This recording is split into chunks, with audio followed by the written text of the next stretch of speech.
Welcome foodies. இது Kongu recipe box with Sivaranjani. எல்லாரும் இட்லி தோசைக்கு ஒரே விதமான தக்காளி குருமா வச்சு போர் அடிச்சிருச்சுங்களா?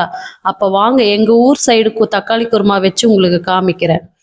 வாங்க ரெசிபிக்குள்ளே போகலாம். ஒரு பேன் வச்சுக்கலாம். பேன் சூடானே 2 டேபிள் ஸ்பூன் எண்ணெய் விட்டுக்கலாம். எண்ணெய் சூடாயிருச்சு. இது கூட 2 ஏலக்காய், ஒரு சின்ன சைஸ் பட்டை, ஒரு கிராம்பு, கொஞ்சம் கல்பாசி எல்லாத்தையும் சேர்த்துக்கலாம். இது கூட கொஞ்சம் கடுகையும் சேர்த்துக்கலாம், 1 ஸ்பூன்.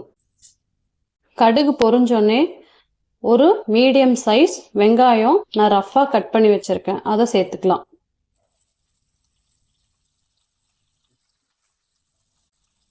இது கூட ஒரு பச்சை மிளகா,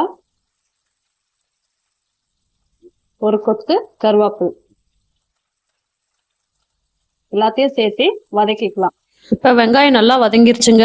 இந்த ஸ்டேஜில் நம்ம ரஃபாக கட் பண்ணி வச்சிருக்க 3 மீடியம் சைஸ் தக்காளியை ஆட் பண்ணிக்கலாம். இது கூட 1/2 டீஸ்பூன் மஞ்சள் பொடி சேர்த்து கலந்து விட்டுட்டு தக்காளி மசீர வரைக்கும் வேக விட்டுக்கலாம். அதுக்குள்ளே ஒரு சட்டுன்னு மசாலா ஒன்று அரைச்சிட்டு வந்துடலாங்களா? வாங்க. இந்த மசாலா அரைக்க ஒரு ஜாரில் 1/4 மூடி திருவன தேங்காய், 2 டேபிள் ஸ்பூன் பொட்டுக்கடலை, 3 வரமிளகா, 1 டீஸ்பூன் சோம்பு, கடைசியாக 2 ஏலக்காய், 1 கிராம்பு, சின்ன சைஸ் பட்டை, இது எல்லாத்தையும் சேர்த்து தண்ணி விட்டு வலுவலுன்னு அரைச்சிக்கலாம். இங்கே பாருங்கள், தக்காளி நல்லா மசிஞ்சு வந்துருச்சு. இப்போ அரைச்சி வச்ச விழுதை இதோட கலந்துக்கலாம். கலந்து விட்டுட்டு நல்ல தேவையான அளவு தண்ணி சேர்த்துக்கலாம். தண்ணி ரொம்பவும் ஊற்றிடாதீங்க, அப்போ டேஸ்ட்டு ரொம்ப மாறி போயிடும்.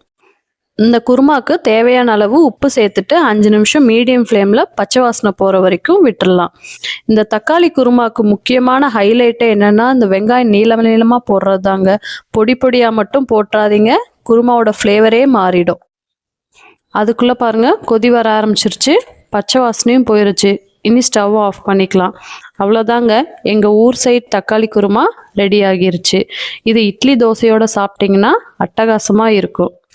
என் ஸ்டைலில் ஒரு பெரிய பைட் போடலாங்களா?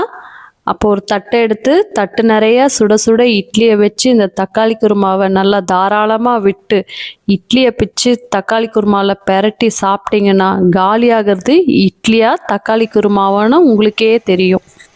இந்த ரெசிபி உங்களுக்கு பிடிச்சிருந்தா லைக் பண்ணுங்கள், ஃப்ரெண்ட்ஸ் அண்ட் ஃபேமிலியோட ஷேர் பண்ணுங்கள், கமெண்ட் பண்ணுங்கள், மறக்காமல் சப்ஸ்கிரைப் பண்ணிவிட்டு பெல் ஐக்கானையும் தட்டிடுங்க.